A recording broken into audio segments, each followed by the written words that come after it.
All right, let's do this. Peanut, if you're staying in the room, no talking.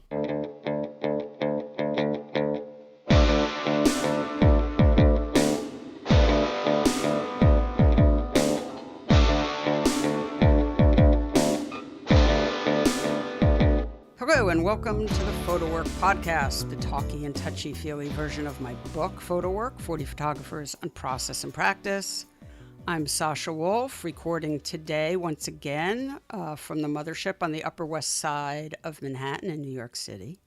And I am joined, as always, by my friend and producer, the Sonny to my Cher.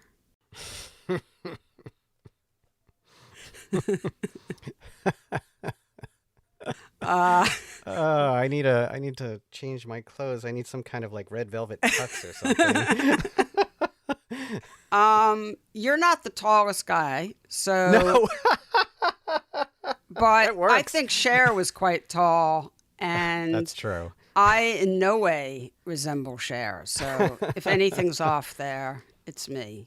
I could do a little Sunny cosplay. You could be, maybe you're the Cher to my Sonny. I don't know. It's unclear. Okay, Michael Chauvin Dalton. Hello, Michael. I could never grow that mustache. That It's not in mustache my- was amazing. It's not my DNA. Yeah. How about the semi-bowl cut, floppy? Yeah. That straight hair. Yep. Yeah. Don't have that either. There was also a lot of fringe on the clothes. Lots of fringe flowing around. I did have, by the way, in college, I had one of those fringe Western suede Oh, jackets. yeah. It was so cool. And I have no idea what happened to it. I've thought about it over the years. I've mourned its loss. I've tried to figure out what happened to it. And I have this horrible feeling that, maybe one day or night I was... Okay, I can't. Maybe just in some slightly altered state and traded it. That's what I think probably happened. Because I was into trading. So I don't know what I got for it. I was just going to ask. I hope it was something I don't good. remember. I don't remember, but I Equally do think frilly. that happened. That's in the back of my mind, that feels like that's what happened. So whoever has it, I hope you're enjoying it. That's all I definitely had a say. few three-piece suits as a youth. Did you? I did. Oh my God. Did you have bell bottoms? Yes, I'm sure. Yes, I had a blue suede. No, I had a blue corduroy suit as three-piece. Oh my God. I love corduroy, by the way. Oh my God. A blue corduroy. That is fantastic. Yes. I knew we were hooked up for a reason. It just now all came into focus. I have a picture of me with my hand in my little vest pocket. Oh my God. All right. After recording, you must send that to me. I will find it, yes. How are you? I'm doing all right. The weather's so nice right now. Yeah, I've it's been beautiful. outside a lot where you can be outside and unmasked. Yep. Soon to that's be what- unmasked indoors. That's what Dr. Fauci says. That's right. That's right. Yeah. And, that, of course, we have to think about our plans for the fall. And Yeah. that's what we're all doing. Yeah. But I decided not to teach this summer because I did need a break. Yeah. Good for you. Yeah, I really needed it. But I ended up also deciding to move my office into the photo lab so I could have more time with my students, and because I don't have a teaching assistant. So I have a bit of work ahead of me, but I'm actually looking forward to it. I'm That's really nice. taking ownership of the lab in a way I've never done because I always had a TA. Good for you, man. That's great. Yeah, it's kind of fun. How about you? I am fine. Work is incredibly robust, really busy, Yeah. knock wood. Yeah, lots of really good acquisitions and lots of really fantastic projects going on. And yeah, things are good. I did sprain my ankle, which is annoying. Was that during a walk? Okay, it was. So I sprained my ankle a month ago and just decided to ignore it. Oh, And that it would go away. And it hasn't gone away. So today I went to the doctor and got scolded for acting like a child, which really isn't unusual at all. And so now I have to wear a thing, and Oh, not a yeah. boot, but I have to wear like a brace because Mm. I walk about 6 miles a day on average, and Yeah. four of those are in the morning with the nut, and so yeah, so I have to now be an adult, and it's very annoying. But yeah, I sprained Mm-hmm. it. I sprained it on a hike, actually. I just rolled it and just was like, oh, that didn't really happen. But anyway, it did, and it hurts. Yep. So that's my really exciting news. But no, everything is quite good, knock wood. And I think we have a nice show coming up with my Yes. good friend, the photographer Matthew Pillsbury. I just want to say that Matthew's very serious in this episode, which is great. And I think it's a great episode. But Right. I think I freaked him out a little. And because we are really good friends and we were joking around a lot before we started recording. And then I may have said something like, okay, now we need to get serious. And That's right. he took me very seriously. So, It's like, okay, ready, go. yeah. So I may have somehow sucked the humor out of him. He's a very funny guy normally. But anyway, but what did you Oh, think of the episode? I think what you just said, it's really only in the beginning. And I think, Sounds like I have him at gunpoint or I something. know, I think both of you relax a few, just was a pretty little funny. while into it. Yeah. Yeah. But yes, this was a really good conversation. You asked Matthew about a response he gave you in your book, PhotoWork, and it's such an interesting response because it's a little. I think it's a little less common than you would normally hear from an artist, and that is when he's working on a project. Even at that point, when he's in the middle of it, I think he says he would not want to make a photo because it didn't fit the project. He still believes in the primacy of the single image. Yep. Totally. And that allows him to stay open to other imagery, to be able to take a photo and not worry if it fits the project. And then even further than that, he says it leaves him open to other people's suggestions while he's working. And I think all of that is so interesting, such an open way to work. Oh, absolutely. No, he's Yeah. really unusual that way. I mean, I think it's really important to sort of reiterate that everyone works in different ways, and Matthew is not the only person working this way, but Mm-hmm. it is more unusual. And I think that Matthew is really focused on process. He loves going out and making the types of pictures that he makes, and he's not going to let sort of the tyranny of, an overarching idea Right. stop him from making an image when he gets an idea in his head, even if he knows it's not going to fit into a current project. And he just makes the pictures. And often he'll just sort of back into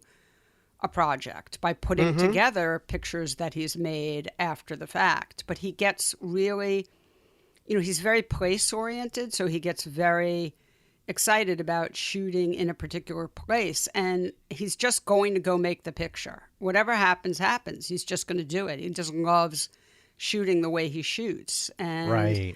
and he gets so much joy from it, and that's where his focus really is. And it doesn't mean he's not, extremely, also very focused on the final product, but process for him is huge. And so I do think that that's really interesting, and I love talking to him about that. Yeah.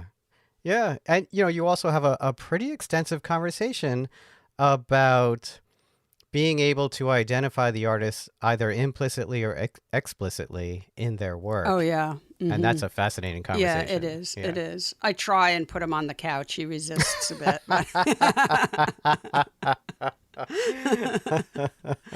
I can't help it. It's just so fun.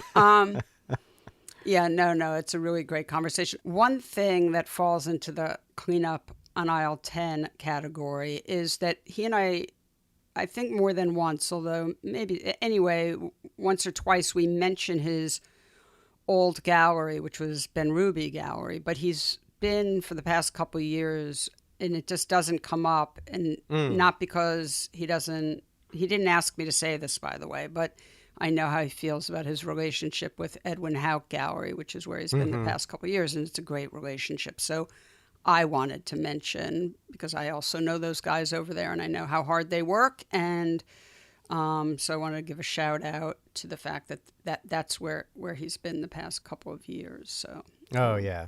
Yep. respect for my fellow art dealers. Absolutely. Yeah. But anyway, yeah, I think it's a really great episode, and I think people will get a lot out of it. So if you don't mind, Michael, please take it away. My pleasure. And here's your conversation with Matthew Pillsbury.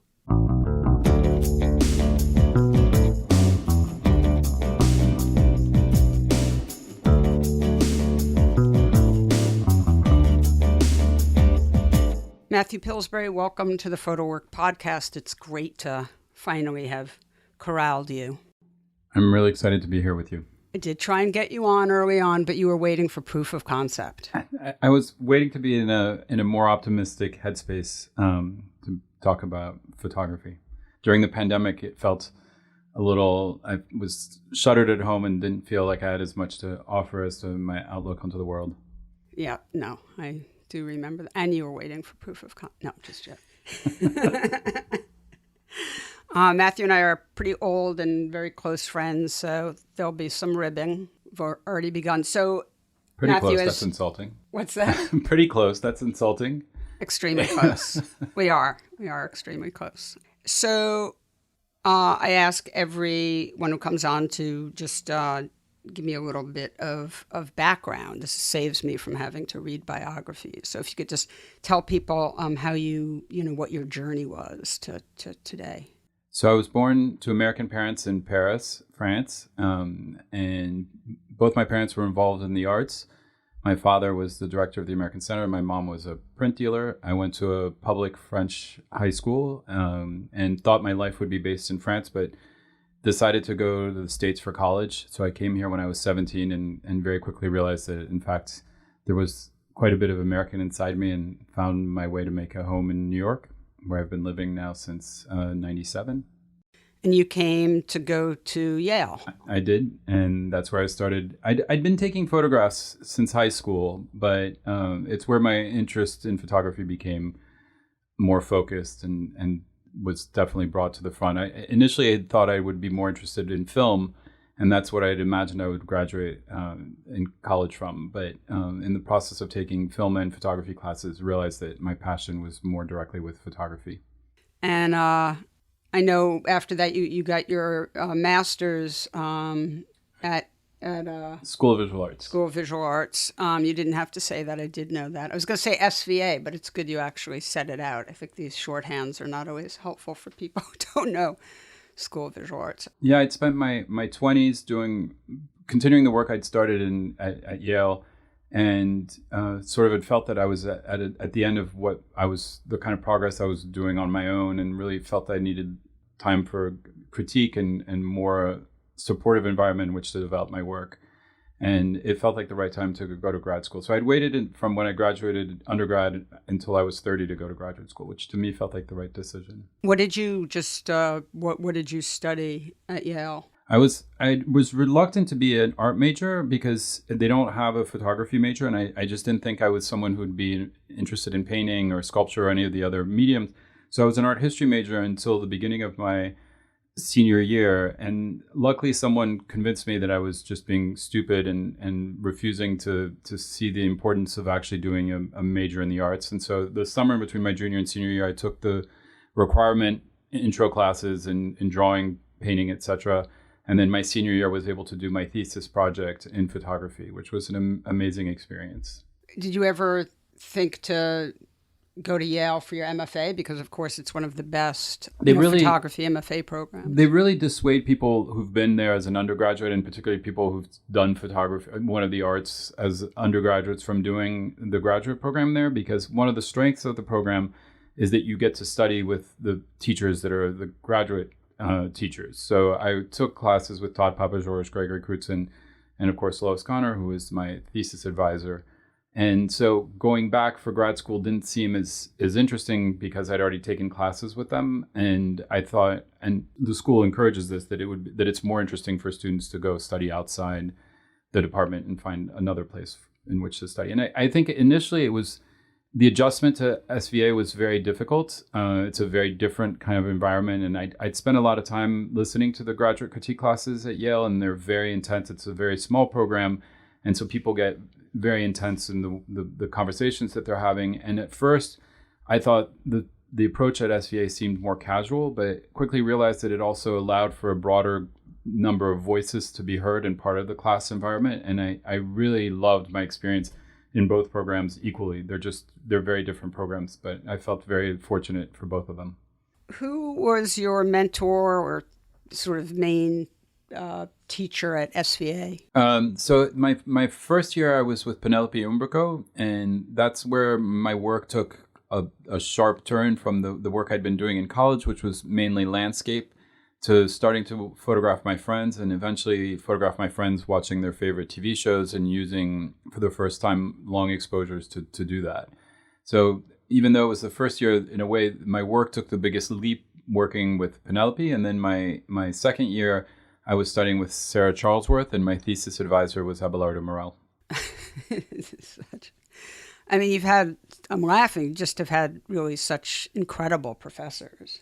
I feel incredibly fortunate, not only that both experiences were incredibly fulfilling, and I got to study with people that were not just important people who I looked up to, but incredibly generous people in terms of their wanting to help and facilitate my growth as a photographer. You're one of the 40 photographers in the book, in PhotoWork, and I want to just sort of ask you some questions, just sort of based on your answers in the book. And people listening, you're probably now hearing me, going to hear me lift up the book and turn pages here.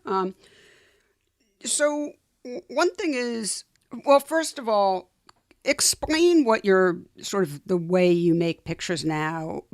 You have a very specific, I'm sure our people listening either already know your work or will have looked, but just describe, because otherwise I'm going to start asking you questions that are sort of won't make as much sense. But if you could just give us a quick sort of glimpse and description of your work. So when I was starting at SVA, I was using an 8x10 camera, and I started wanting to take pictures of my friends, and I felt that I was already carrying this big camera and bringing it into their homes in New York, which tended to be small spaces, and didn't feel like carrying extra lighting equipment and bringing that into these spaces was going to facilitate my working method. So it was a mixture of wanting to find a comfortable way of working, and then being inspired by the Sugimoto photographs of the movie theaters. I started thinking of this idea of doing a single exposure for the length of time that they were watching their favorite TV show.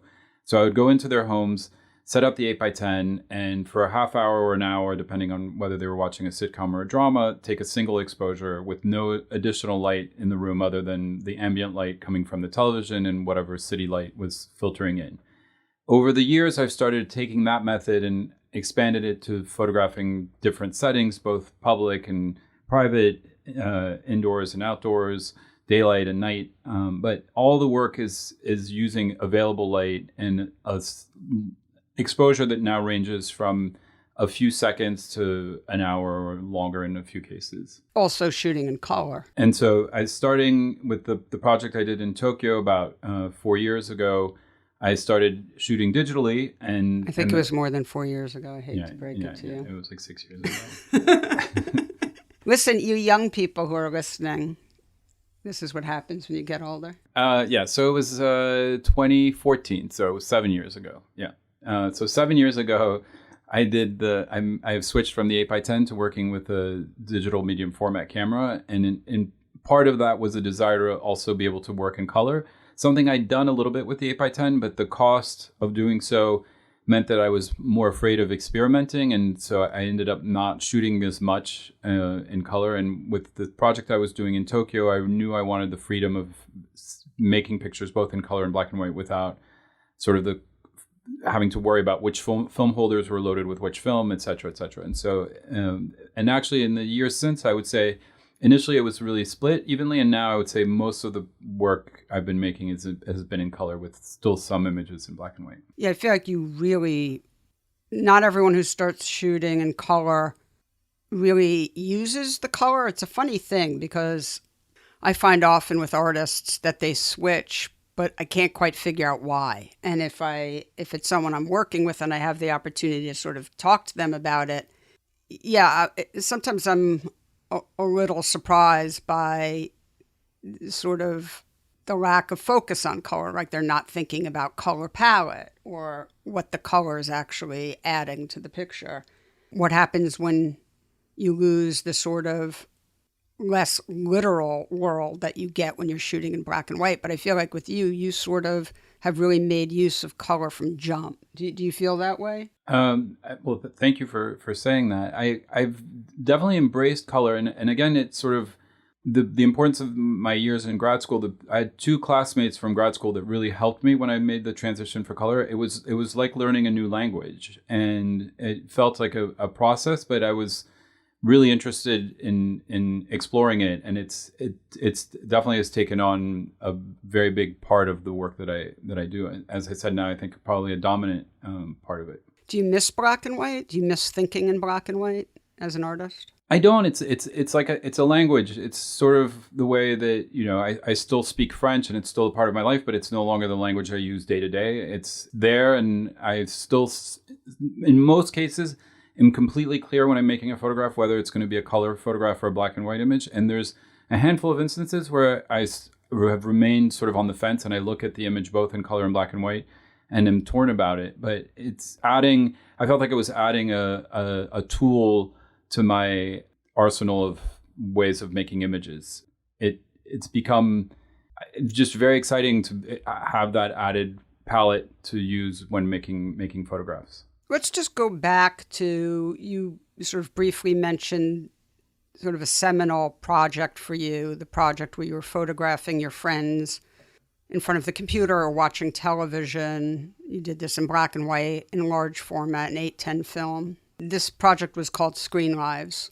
And I love this project. This is one of my favorite bodies of work of anyone at any time. And as you know, I have a photograph from that series in my bedroom that I cherish. It's very meaningful to me. So personally, I feel like that series is your most intimate. And I want to talk about what you and I did together when we took that to a whole different level. We'll get to that. But do you feel like Screen Lives as a whole has an intimacy that the work that's come after it doesn't have? That's not a criticism, by the way. It's just... No, I think it's completely factual. Both the pictures were made in people's homes and in a fairly intimate way. I was bringing an 8x10 camera into people's bedrooms, into people's living rooms, and sitting there with them for an hour while they were watching their favorite TV show or while they were working on their computers, and having fairly private moments, but sharing it with them. And I think it also was a project in which I was photographing some of the closest people to me personally. And so I think part of that intimacy does come through in the images. I mean, one of the criticisms or the questions that came up in grad school when I would show the work was, are these portraits? Are they about sort of the role of technology in our lives? And I think a lot of times people come across more with the idea of it being about an indictment of technology or about the role of technology in our lives. But for me, they did come out of this desire of wanting to make portraits of my closest friends. And so I'm happy and comforted to hear that you think that intimacy shows through in the final images. Yeah, I find it incredibly intimate. I want to just say that, first of all, just a few sort of obvious things.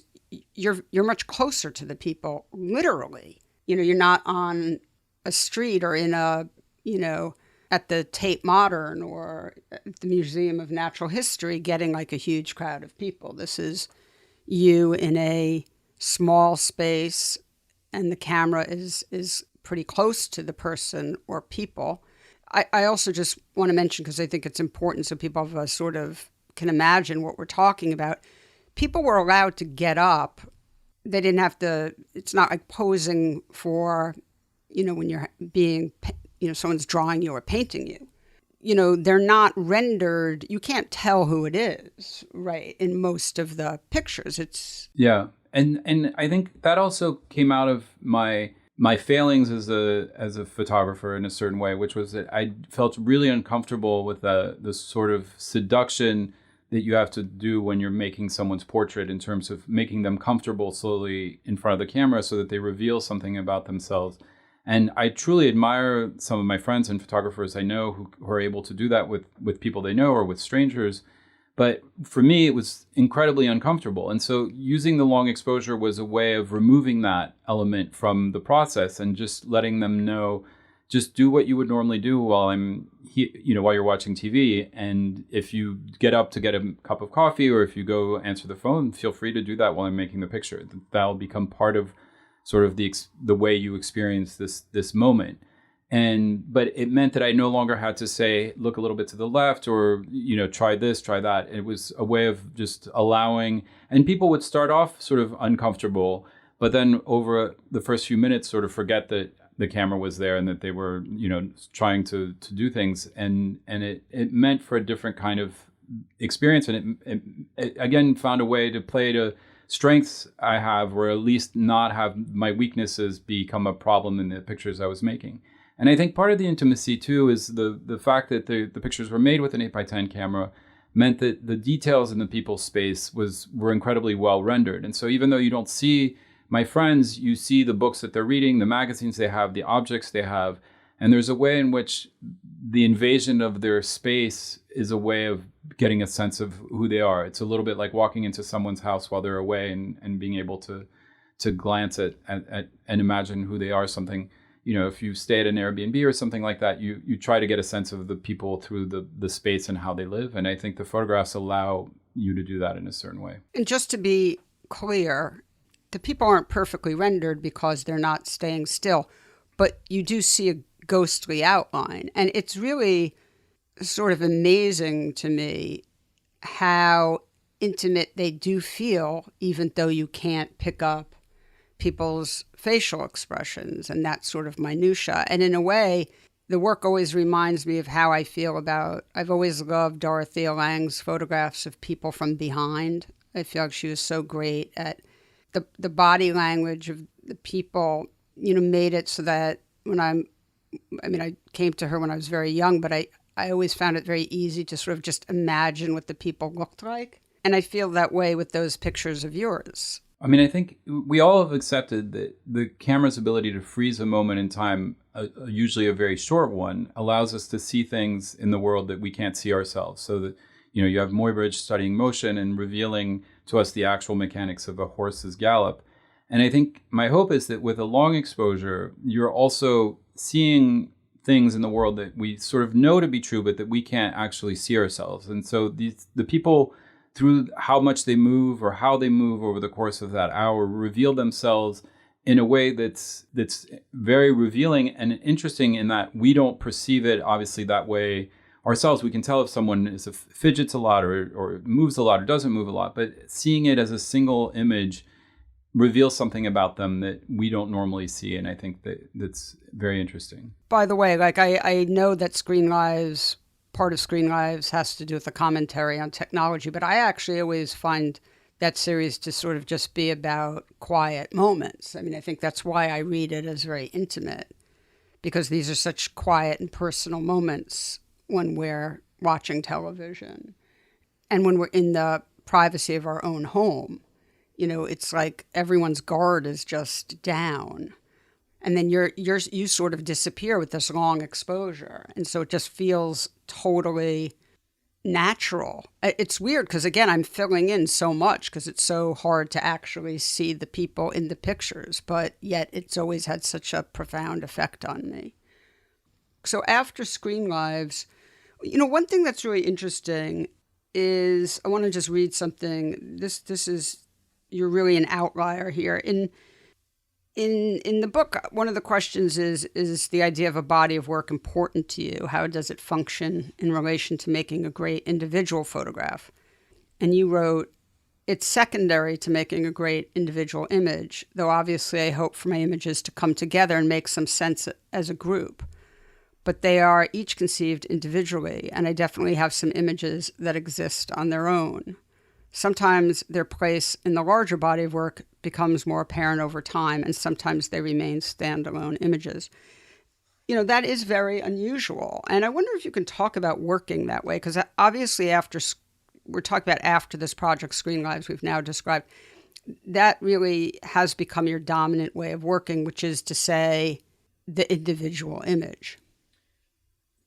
So to me, the idea of one of the things that always scares me or that worries me is when this happens a lot in school settings, people give their work a title before they've actually gone around making the images. And I think for me, the important thing is going into the world and making the best images that I can see. And I would hate to feel like I shouldn't make an image because it didn't fit into the idea of what I was trying to do with my work. And so there are images that exist on the outlier that have remained on the outlier of the group of images, and then others, as I say in the book, that sort of find their way into it. And I think it's one of the interesting things as an artist is when you're thinking about your work and people are talking to you about it, is knowing in which ways you can grow or not grow, and when you need to hold your ground and not take what someone says. And part of that realization for me happened in when I was finishing grad school, and Abelardo Morell was my thesis advisor. He looked at one of the pictures I'd taken and saw a reflection in the window and sort of said, well, maybe, this is the picture, just this little detail of the reflection in the window. And at the time I thought, you're completely crazy. I'm making pictures of my friends working on their computers and watching TV. Why would I take a picture of a reflection in a window? But the comment stayed with me. And over the years, I would look at that area of the photograph. And then in the years that followed, I started making some pictures that were just reflections in windows of details that I was seeing in light. And I feel like that is something that came out of that moment of looking at that picture and seeing something beautiful. And I think what part of what attracts me with photography is this idea of going out into the world and making images that reveal something surprising in our world and in familiar places and in familiar settings that we've all seen and that we've seen in person and seen photographs of, and still finding a way to making a photograph that would reveal something. And the idea of not making that picture because it doesn't fit in with the other pictures that I'm making in a given moment doesn't make any sense to me. And so I make the picture, and sometimes, like the picture I did for the cover of the New York Times Magazine of the globe, it sort of is an image that I really like, but that has never found really its role in my broader, work. And then there are other times where pictures that initially started that way, like some of these first reflections, have sort of found ways to become sort of a subset of my work, where there's now, at least a dozen images that I would say that sort of fit into that category. And so I would hate for the idea of what my work is to prevent me from making a picture. And I think actually those times where through suggestion or in some cases assignment, like the first time I went into the public space to make long exposures was for the New York Times Magazine, when they asked me to photograph the Museum of Natural History. And at first, my initial response was, why would I photograph the Museum of Natural History? Again, I'm making pictures of people relating to technology. Why would I go into a museum? But there's a way in which when someone from the outside can have another idea for what one's work is and sort of expands your own understanding of what it is that you're interested in and what you're looking at, I find that to be really interesting. And so I try to remain open to all of that. And in some cases, again, it leads to just a single image. And in other cases, that becomes then a subset of the work. It seems like place, I'm trying to figure out exactly how to say this, but it seems like place is sort of centrally important to you. Not, of course, people and the way people are in a space, at a place. But, in the book, you say that the first sort of photo book that was important to you was Ache, and which I know you're going to say his name a lot better with a French accent. I knew I should not have said anything. I could make so many jokes now about when we're together and we pass one of the chain places that's from France. I don't even dare say, let's go there and then say the name because it's too embarrassing. I have to just point. You're making me sound like the worst stereotype of a French person who makes fun of Americans for their accent. I studied Spanish. That's my excuse. But I do feel like, I do think that's interesting because I do see a lot of him, Ache. Or just say it. You're actually doing great, Ajay. Okay. Yeah. I see a lot of him in your work. Does that, and I also just wonder if this is just me being, I can't resist psychoanalyzing everyone. I just wonder if sort of, even though you were born and raised in Paris, but your parents were American, I don't know, I just wonder if you have a particular fascination with place because of your upbringing.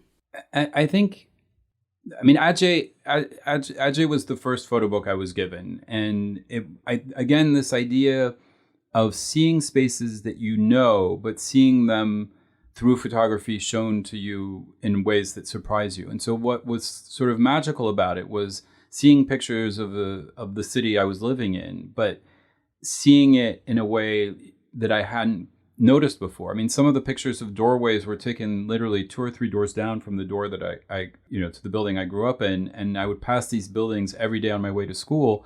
And I'd never noticed some of the details in the doors themselves. And so suddenly seeing a picture taken and in a book that was of 2 doors down, as I was walking down the street, was suddenly looking at it anew and with a new sense of wonder and noticing. And I think that's one of the things that I find most interesting about photography. And I think the work that I'm interested in comes in 2 big categories: the people that use large format camera and that sort of have approached the world the same way I do, and that's Ajay certainly falls in that. And then I also sort of have a fascination for the photographers who work completely differently and are able to do those things like seduce their friends into revealing themselves in a portrait. And I think those are the 2 big areas of interest for me. As far as place, I think I love this idea, the book I did with Aperture is called City Stages. I love this idea of these spaces being the stage on which the drama of our lives take place. It sounds like a soap opera, but and so yes, I think these settings are really interesting to me, but they're not interesting to me empty of life. And so like during the pandemic, I was really not interested in going out and photographing the city when it was completely empty. And I regret not having photographed it empty, sort of more of just with my phone as a memory of what the city felt like. But artistically, I didn't have an interest in making pictures. Whereas you had no fire to take pictures at all. And it was definitely not just pandemic malaise. It was also, you were not inspired because of the lack of people. Yeah. And conversely, right now, the energy in New York is intoxicating, and I'm photographing a lot right now, and there's this palpable energy. And so the space is one of the first things that attracts me to go photograph somewhere. But it is also very much about the people and to me, it's the people that make the photograph, but the space is this like wonderful setting that draws me there to make it. Do you also think, I know you as, an extremely warm person, and I actually remember that warmth and feeling that the first time we met, which was in 2007, and you and I became extremely close friends pretty fast. So that was definitely there for me. But I do think that you sometimes have a slightly guarded quality, which I assume has to do with how you sort of came to understand yourself. And I wonder if also the sort of way in which you're very fascinated by people but you keep a remove has to do with your own, or set you down that path because of your own anxiety about your inner life. Does that make sense? Yeah, I mean, it makes sense. I don't know. We're getting into this, the psychoanalysis of why I'm making pictures, and I think can't help it. No, yeah, I think it's one of the conversations that came up in grad school when I was making the screen life pictures was why was I doing this, and that's when I hadn't even really thought about this, but as the teacher was questioning me on this, I started thinking. Going back to my childhood, and I grew up without a television, and so the only way I could watch television was to go over to friends' homes and watch whatever shows they were watching. And so there was a way in which obviously I was recreating that moment by making these pictures in this way and inviting myself over to my friend's house long after I had a television and sitting there for an hour and watching whatever show they were choosing to watch with them. As far as I mean, I don't think of myself as a guarded person, so it's hard for me to correlate.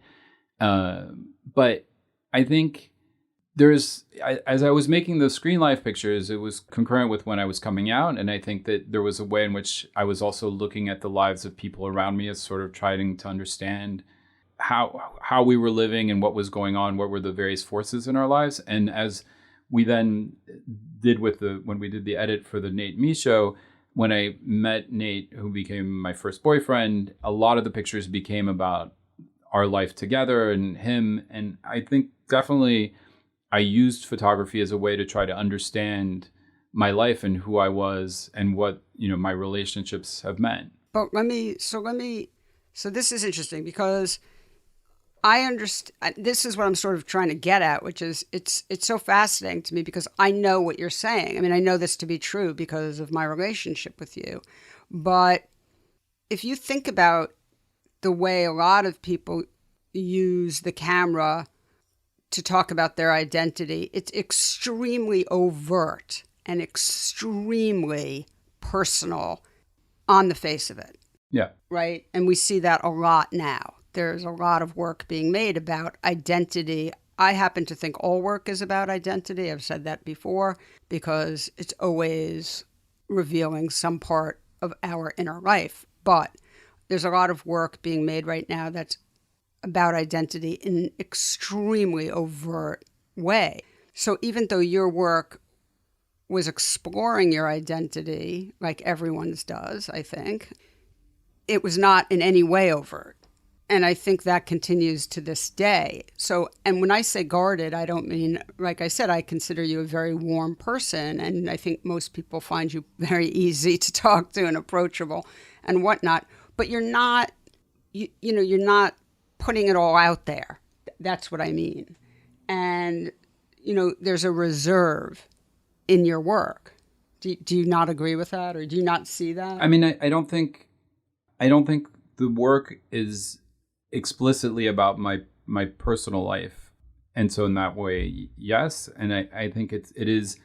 I'm more interested in, or not more interested. I've just been interested in sort of exploring the world and seeing, again, sort of these spaces in my life and how people in the various environments that I find myself in are making use of those spaces and how they're going about living their lives.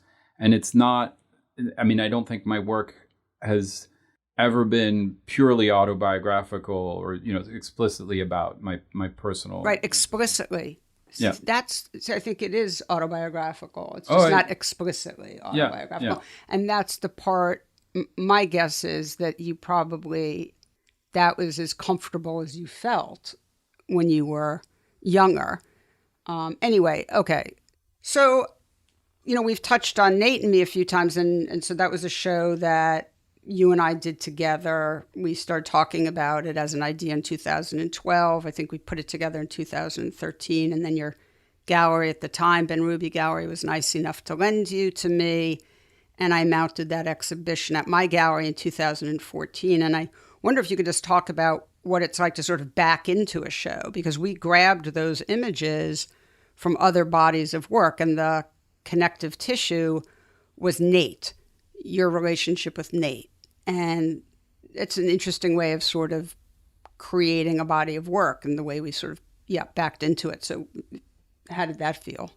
Well, it was very... it was very fun working with me. Let's just stipulate to that. It was incredibly interesting and gratifying. I think one of my reluctance with going on the podcast or in sort of analyzing or dissecting whether the Screen Life pictures are about technology or about my friends and all that is, my hope is that whatever ideas I bring into making the work ends up being about much more than that, and can lead people that look at it to think about many more things than the ideas that I brought into making it.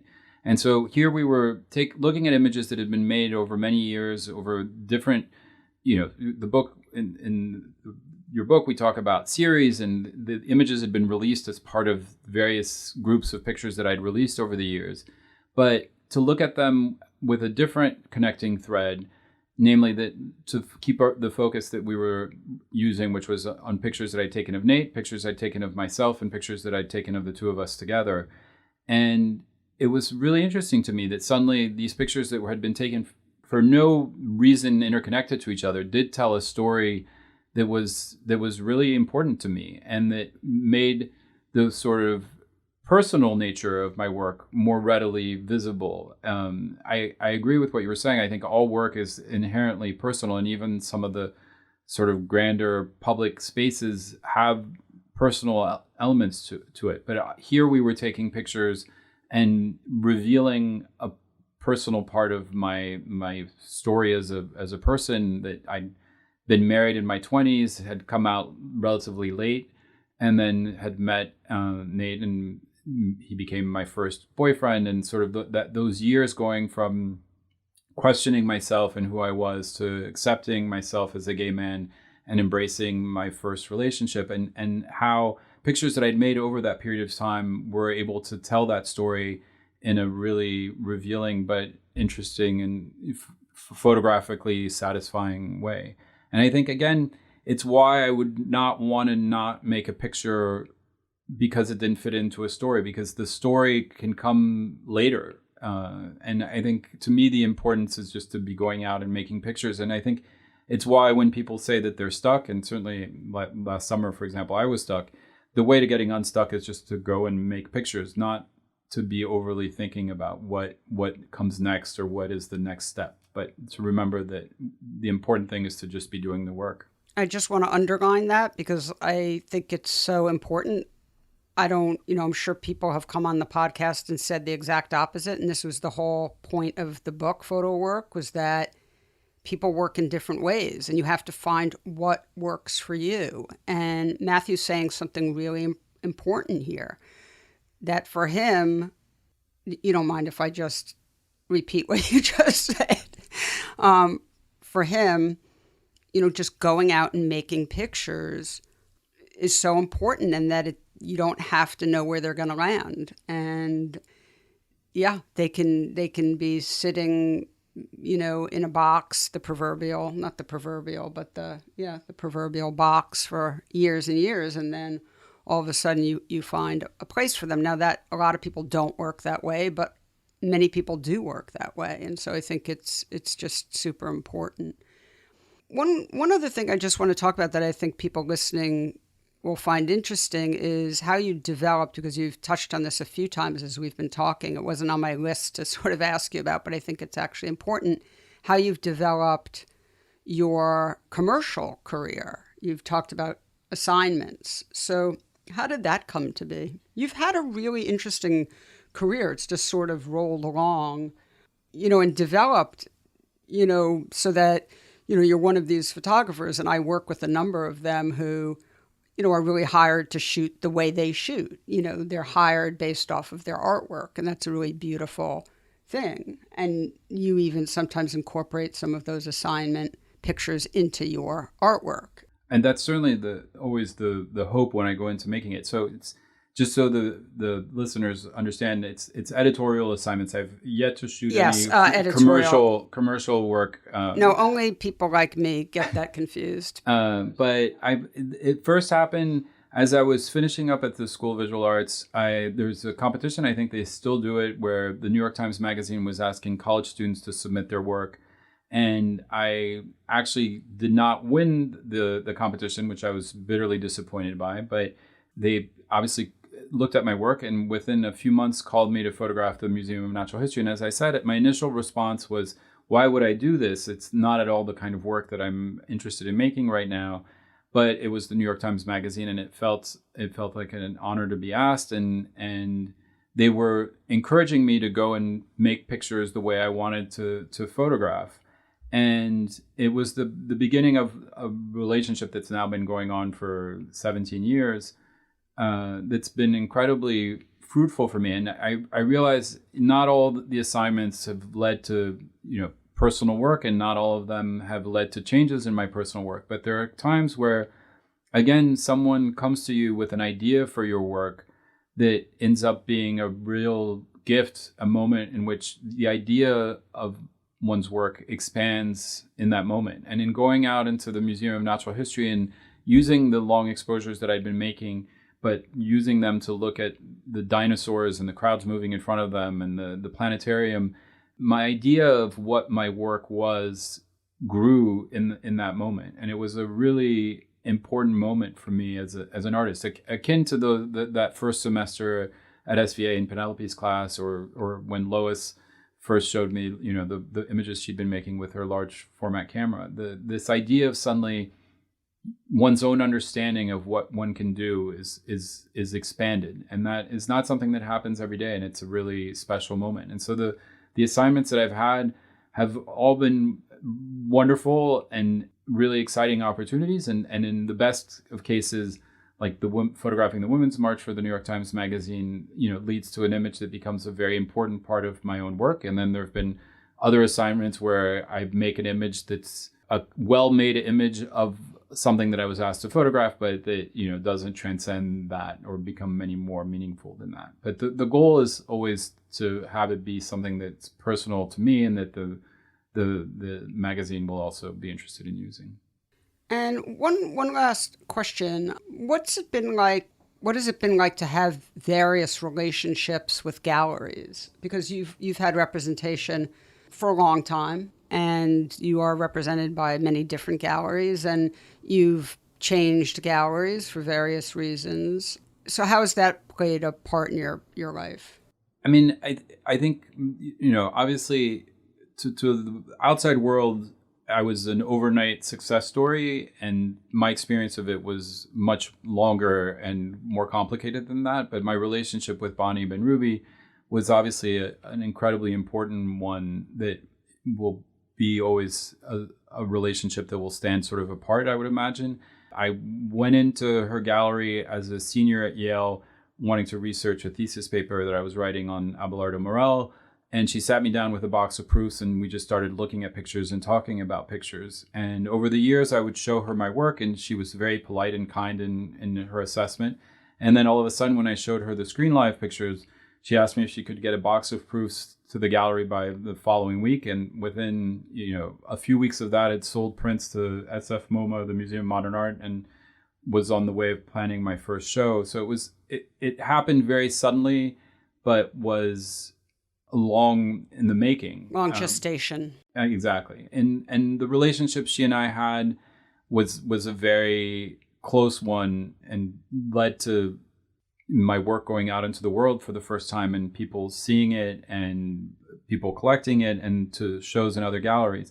My relationship with the other galleries that I've worked with has, I think, of us as partners, and that I really cherish the work that they do every day to put my work out into the world. And I think of them as allies that I work with in terms of best finding a way for my work to go out into the world and for people to see it and engage with it. And so I've felt very fortunate for the people that have taken on that responsibility and have been willing to work with me. But I think it's for the people that are listening that are not with galleries, it's important to sort of learn about the galleries and to learn how they work and how to approach them and when it's appropriate. and to understand that you are working together, and that and that's also true whether you're working with editorial assignments.